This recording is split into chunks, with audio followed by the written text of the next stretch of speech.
জয়পুর বিষ্ণুপুর জঙ্গলের রাস্তার মাঝে মৃত চিতাবাঘ উদ্ধারে চাঞ্চল্য এলাকায়। জয়পুর ও বিষ্ণুপুর জঙ্গলে চিতাবাঘ শুনে এলাকাবাসীরা আতঙ্কগ্রস্ত।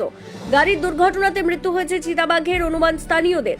আপনাদেরকে আরও একবার জানিয়ে রাখি, বাঁকুড়া জয়পুর বিষ্ণুপুর জঙ্গলের মাঝে দুর্ঘটনায় প্রাণ হারালো এক চিতাবাঘ। আতঙ্কে এলাকার মানুষ। তড়িঘড়ি রাত্রেই চিতাবাঘের পায়ের ছাপে তল্লাশিতে বন দপ্তর।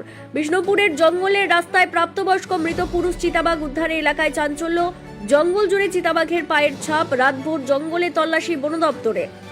বিষ্ণুপুর পঞ্চায়েত বন বিভাগের বাঁকাদহ রেঞ্জের উপশোল বিটের পচাডহরা এলাকায় বাঁকাদহ জয়রামবাটি সড়কের ওপর একটি মৃত চিতাবাঘ উদ্ধার করল বন দপ্তর। এখনো পর্যন্ত কোনোদিনও বিষ্ণুপুরের জঙ্গলে কোনো বাঘ দেখা যায়নি। তবে কিভাবে এই চিতাবাঘ কোথা থেকে এলো তা নিয়ে আতঙ্কিত এলাকার মানুষ। সূত্রের খবর, আনুমানিক রাত্রি 1টা নাগাদ বন দপ্তরের খবর আসে রাস্তার মাঝে একটি চিতাবাঘ পড়ে রয়েছে।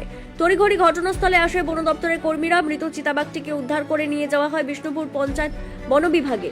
ময়না তদন্তে পাঠানো হবে মৃত্যুর সঠিক কারণ জানানোর জন্য। এরপরই বিষ্ণুপুর পঞ্চায়েত ডিভিশনের 15 জনের এলিফ্যান্ট স্কোয়াডের সদস্যরা এবং বন দপ্তরের কর্মীরা যৌথভাবে সমগ্র জঙ্গল জুড়ে শুরু হয় তল্লাশি। জঙ্গলে আর কোনো চিতাবাঘ রয়েছে কিনা তল্লাশি করতে গিয়ে বিভিন্ন জায়গায় চিতাবাঘের পায়ের ছাপ মেলে অনুমান করা হচ্ছে এই পুরুষ বাঘের সঙ্গীও এই জঙ্গলে থাকতে পারে।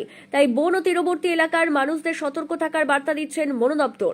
Bureau report, BCN Bangla. ঘটনাটা কি হয়েছে, কি শুনলেন? শুনছি রাত্রে নাকি শুনছি আমাদের জঙ্গলের বাঘ শুনেছি, চিতাবাঘ। তো একটা নাকি লরি গাড়ি অ্যাক্সিডেন্ট হয়ে গেছে, দিয়ে মারা গেছে। আর একটা নাকি জঙ্গলের ভিতরে আছে। কতটা আতঙ্কিত রয়েছে? ভয় তো আছেই, কারণ আমাদের এখানে জঙ্গলে এই প্রথম বাঘ আসছে। মানে দেখেছেন? না, কখন